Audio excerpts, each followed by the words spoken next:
হাসিনার কথা সে এক সময় বলেছিল, সরকার যখন ক্ষমতায় ছিল সেই সময় সে বলেছিলেন একদিনের জন্য হলেও তৎকালীন সেই সরকারকে শান্তিতে থাকতে দিবে না। আজকে সেই হাসিনা ভারতে বসে একের পর এক ইস্যু তৈরি করছে। হঠাৎ ইস্কনকে দিয়ে যে ইস্যু তৈরি করা হলো, ধর্মীয় সম্প্রীতি নষ্ট করার জন্য চক্রান্ত করা হলো। বাংলাদেশে কোন ধর্মীয় সম্প্রীতি লঙ্ঘনের কোন ঘটনা ঘটেনি। এখানে আমরা মনে করি কোন সংখ্যালঘু সম্প্রদায় নেই, তারা এই বাংলাদেশের নাগরিক, সবার সমান অধিকার রয়েছে। এখানে কারো করব অত্যাচার করা হচ্ছে না। তারপরে কেন ইস্কনকে দিয়ে এই ধরনের কি প্রেক্ষাপট তৈরি করা হলো? তারা সেখানে সেই আমাদের চট্টগ্রাম কোর্টে অরাজকতা সৃষ্টি করে একজন সুপ্রিম কোর্টের আইনজীবীকে নৃশংসভাবে হত্যা করে যে অরাজক পরিস্থিতি সৃষ্টি করেছে, একটি ধর্মীয় সংগ্রাম মানানোর জন্য উদ্যোগ নিয়েছিল বাংলাদেশের জনগণ। সেইটাকে অত্যন্ত ধৈর্য এবং সাহসিকতার সাথে মোকাবেলা করেছে। আমরা বলতে চাই, অ্যাডভোকেট সাইফুল ইসলাম আমাদের এই জুলাই এবং আগস্ট বিপ্লবের শহীদদের সর্বশেষ শহীদ নয়, সিরিয়ালের দিকে শেষ শহীদ।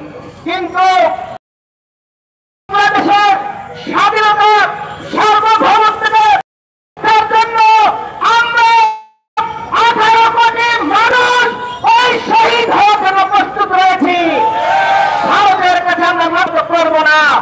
ভারতকে আমরা হুঁশিয়ার করতে চাই, আমাদের হাই কমিশনে হামলা করে জাতীয় পতাকা আগুন দিয়ে আপনারা যে অপকর্ম করেছেন, এর ফলশ্রুতিতে আপনার সাম্রাজ্য ভেঙে খান হয়ে যাবে ইনশাআল্লাহ।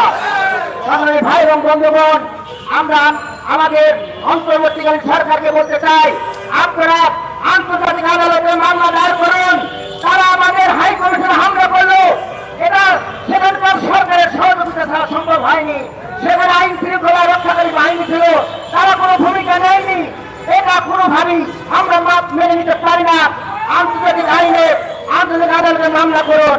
সংগ্রামী ভাই এবং বন্ধুগণ, আমি সবশেষে অত্যন্ত দুঃখের সাথে জানাতে চাই, সাম্প্রতিক ঘটনায় ভারতের গণমাধ্যমগুলো যেভাবে উস্কানি দিচ্ছে, যেভাবে বাংলাদেশের নাটক সাজিয়ে বাংলাদেশের বিরুদ্ধে উস্কানি দিচ্ছে, যেন এই অন্তর্বর্তীকালীন সরকার সঠিকভাবে দায়িত্ব পালন করতে না পারে।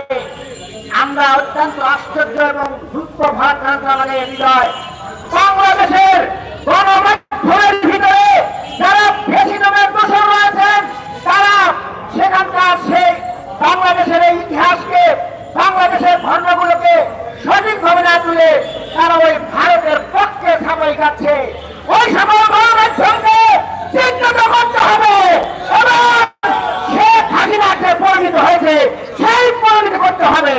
সংগ্রামী ভাই এবং বন্ধুগণ, তারা প্রচার করেছে সাইফুল ইসলামকে হিন্দু মনে করে মুসলমানরা নাকি হত্যা করেছে।